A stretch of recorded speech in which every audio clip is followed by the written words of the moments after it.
feras une pelle et je me roulerai une pelle là. Je roule une pelle, mais j'ai pas de pelle.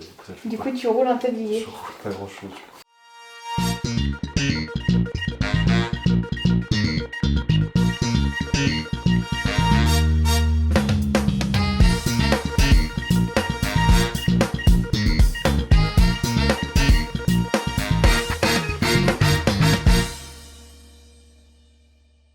Bonjour et bienvenue à la bonne franquette. Donc là on va commencer par la pâte, on va mettre un peu de farine, on va mettre un peu de sel, puis après on va remettre l'eau et l'huile.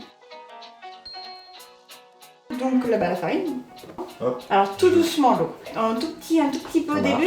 De manière délicate et Yes, bah, c'est tout. Surtout se laver les mains quand on fait ça. Ok. Donc là tu pétris la pâte. Ça colle aux doigts. Tout petit peu, vraiment très Allez, très enfin. peu. Hop, merci.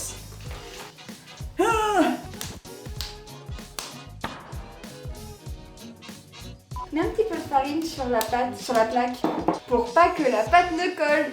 Bon, j'étale ça comme un pro là. On va pouvoir mettre la pâte sur le plateau pour ensuite le mettre au four. Parce que lui, t'as préféré faire sur la table. Bah si, ouais. Basse. On l'étale bien, ensuite on la coupe en carré. Ouais, très très bonne idée. Tac, tac, tac. On les enroule, on fait des petits... du jambon. Oh, Une belle orale. ne pas gaspiller. Oh. Alors. Ok.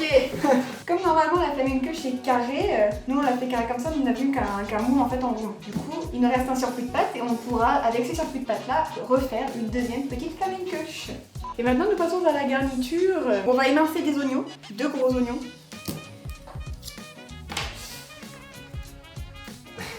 Ça me tue. Alors.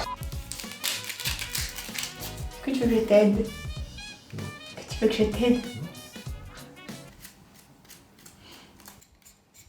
Est-ce que tu veux que je t'aide? Oui. C'est ce que je vais faire. Je vais le faire mais juste après. Ouais. Bon, en attendant, j'aimerais bien mélanger la crème fraîche et le fromage. 20 centilitres de crème fraîche, donc tout le pot en fait. C'est presque satisfaisant. Et bah, poivrer mais ajouter une pincée de muscade. Je ramène la pâte. Parti. Étage. Hop là. Tu t'as le gouligan. De manière goulue. Hop. Et c'est parti, on va donc enfourner cette belle beau. Enfourne là.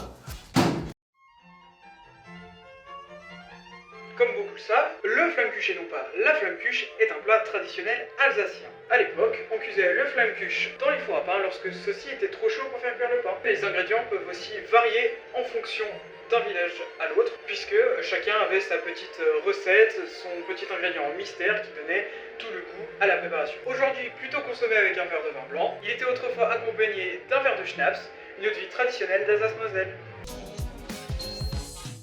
Et maintenant, le flamenco est prêt. Ah. Et c'est un magnifique flamenco que nous avons là. On a fini notre flammekuche et maintenant, c'est à vous de jouer.